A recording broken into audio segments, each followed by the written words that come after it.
Alright, although the wife suggests I should give up, I'm going to try it again. We're going to try another round of powder coating. I got a new method I think you'll like. It's definitely a hillbilly method, but we're going to try it out right now. So I don't know, I just grabbed a handful of the fresh cast bullets that I made the other day. I'm going to whip it in this container and figure out how to vibrate it like a vibratory tumbler.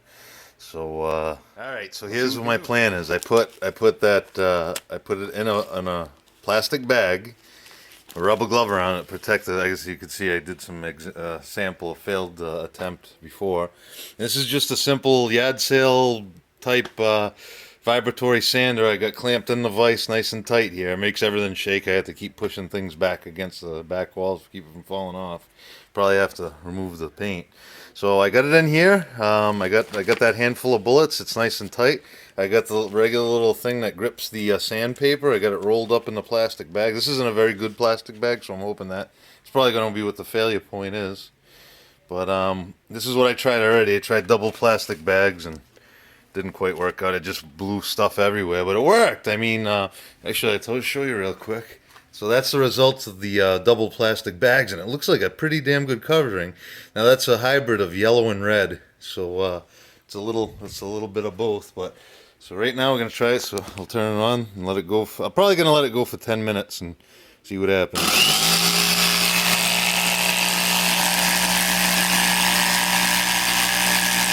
Yep, shaking the heck out of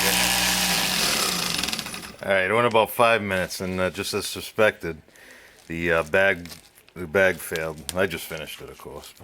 So what I got here is a little screen set up. So let me take it out of the rubber glove. It was shaking up pretty good. So I just got a little screen. I'm just gonna dump everything out right on the screen. It doesn't look like it coated as good as the plastic bags. Nope, definitely didn't coat as good as the plastic bags. Alright, I'm going back to the plastic bag. Back to the plastic bag, but what I did was I put a lot less of the powder in there. I think what was happening, there was so much powder in the plastic cup that it was kind of padding it from shaking around.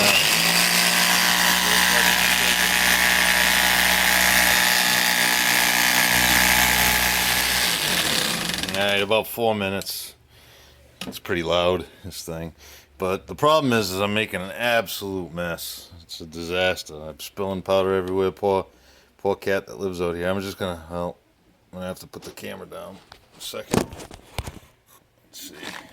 Yeah, let's see. All right. Picking up some of the stuff. I wanna run this. All right. So we're back to the bag. It looks like it gets a better coating just from the amount of violent shaking that it gets. So just gonna pop this open and dump them out onto the screen, sift it out.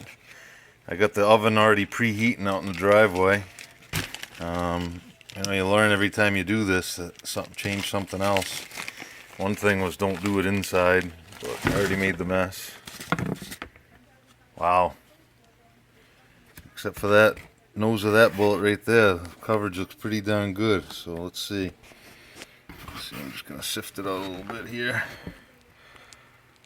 Not too bad. I wanna shake it all off, and then we'll go over here and we'll just dump it on the tray. Can't tell if the coverage is any different from letting it go for a good 5 minutes. Yeah, I guess it is. All right, so I'm not gonna sort anything out. I'm just gonna leave them like this. I'm gonna go ahead and shut the light off for a second, save the battery. Beautiful night. Alright. Probably should have just shut this off. So here we go. I got the fancy stove running here, and it's been preheating. There's no temperature adjustment. I'm just gonna cook them for 15-20 minutes. Right, it's been about 20 minutes. So I'm just gonna go ahead and unplug the thing. Ooh. See what they look like.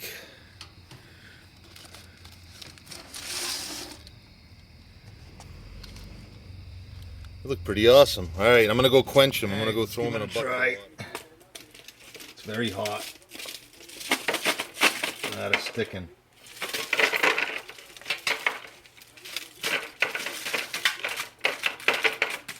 cheap aluminum foil. Noted.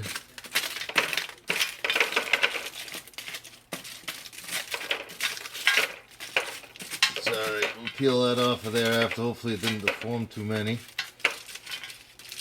My head's probably in the way, right?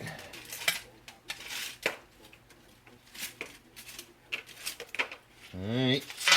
Oops.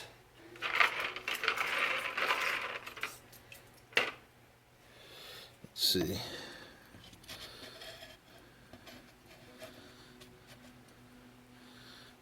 Tin foil, which doesn't really stick to them. They look like they got a pretty good covering. Just took a couple random, that's just tin foil. Looks like they're pretty good covering. Let's see, is it focusing? There we go. That's just tin foil. Oh. Nice, and it's pretty nice. I think it's a keeper. So I'll shake it in a plastic bag with a refurbished sander. I mean, the coverage is freaking beautiful, and it's very thin. It's uniform. There's a little, even though it shows lead, it's powder coat. It's coated. How about that? Yep. Looks pretty good. See the red and yellow pigment in there. It was a mixed colors. So I think I'm gonna do a little extra work because I used crappy tin foil. Probably gotta think about something else than that. Maybe the steel rack is the thing to do. That's what most of these YouTube videos show. What's that? No, that's a little more tin foil. You can see it. So I'll go dry these off and inspect them, see how the general, I mean, just the random group, it looks awesome. I think we got it.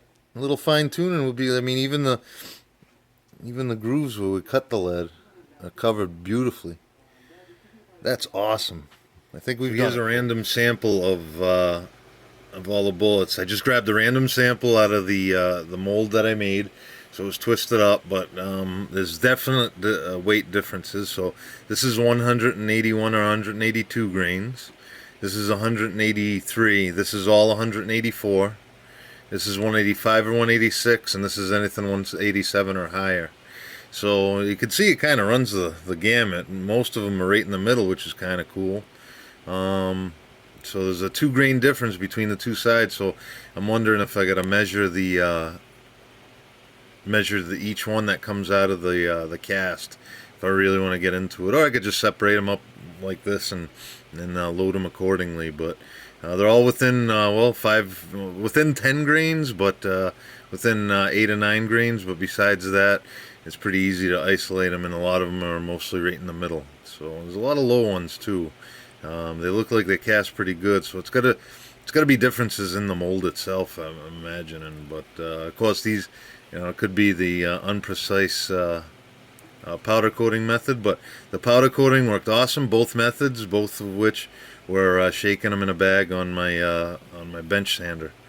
So let these dry overnight and make sure there's no moisture. Probably pick a little bit of still a little tin foil on them. Might even change the weights. I didn't clean them up too good. I just picked through it. So lesson learned: don't use tin foil, otherwise it'll stick.